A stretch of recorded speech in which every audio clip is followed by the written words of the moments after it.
I recognize there's an underlying fear here that people somehow won't get the care they need. You will have not only the care you need, but also the care that right now is being denied to you only if we get healthcare reform. That's what we're fighting for. The generic might work as well or better than the brand name. And we don't want to just subsidize the drug companies if you've got one that works just as well as another. The important thing about the story that you just told me is that once it was determined that in fact you needed the brand name, you were able to get the brand name. Now, I want to be absolutely clear here. There are going to be instances where if there is really strong scientific evidence that the generic and the brand name work just as well, and the brand name costs twice as much, that the taxpayer should try to get the best deal possible, as long as, if it turns out that the generic doesn't work as well, you're able to get the brand name. So, the basic principle that we want to set up here is that if you're in private insurance, first of all, your private insurance can do whatever you want. If you're under a government program, then it makes sense for us to make sure that we're getting the best deal possible and not just giving drug makers or insurers more money than they should be getting. But ultimately, you've got to be able to get the best care based on what the doctor says. And it sounds like that is eventually what happened. It may be that it wasn't as efficient, it wasn't as smooth as it should have been, but that result is actually a good one. And you think about all the situations where a generic actually would have worked. In fact, one of the things I want to do is to speed up generics getting introduced to the marketplace, because right now,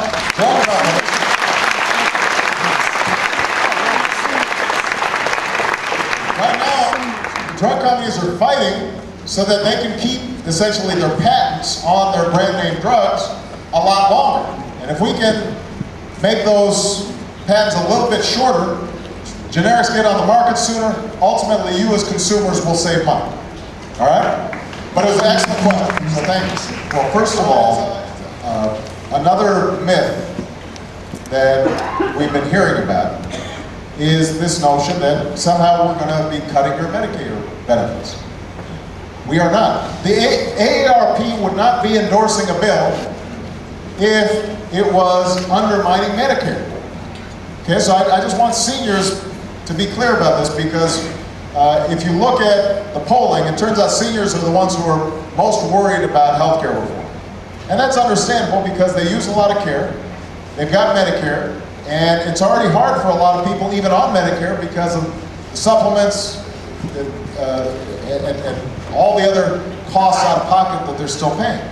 So I just want to assure, we're not talking about cutting Medicare benefits. We are talking about making Medicare more efficient, eliminating the insurance subsidies, working with hospitals so that they are changing some of the reimbursement practices. Right now, hospitals, they are not penalized if there are constant readmission rates from patients that have gone through the hospital. If you go to a car company or an auto shop and you say, "Can I have my car repaired?" You get your car repaired. If 2 weeks later it's broken down again, if you take it back, hopefully they're not going to charge you again for repairing the car. You want them to do it right the first time. And too often, we're not seeing the best practices in some of these hospitals to prevent people from being readmitted. That costs a lot of money. So those are the kinds of changes we're talking about. Now, in terms of savings for you as a Medicare recipient, the biggest one is on prescription drugs. Because the prescription drug companies have already said that they would be willing to put up $80 billion in rebates for prescription drugs as part of a healthcare reform package. Now, we may be able to get even more than that. But think about it. When the prescription drug plan was passed, Medicare Part D, they decided they weren't going to negotiate with the drug companies for the cheapest available price on drugs.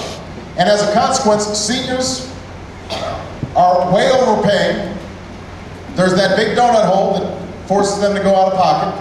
You say you take a lot of medications, that means that donut hole is always something that's looming out there for you.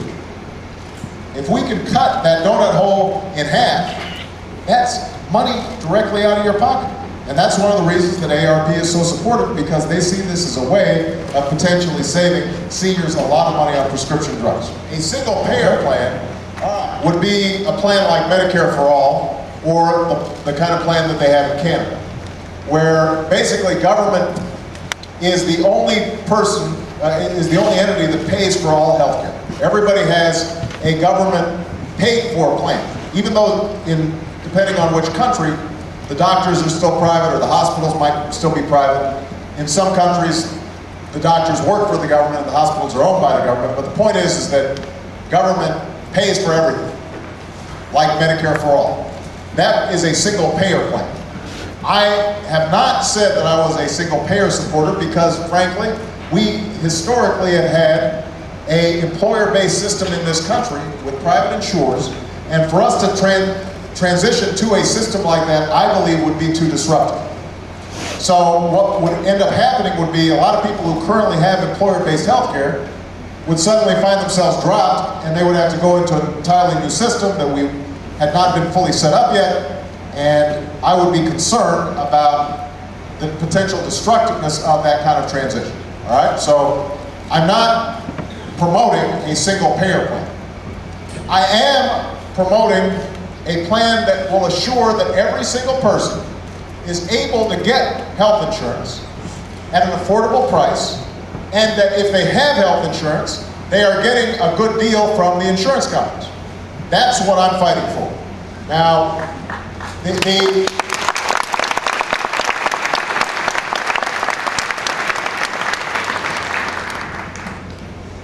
the way we have approached it is that if you've got health care under a private plan, if your employer provides you health care or you buy your own health care and you're happy with it, you won't have to change.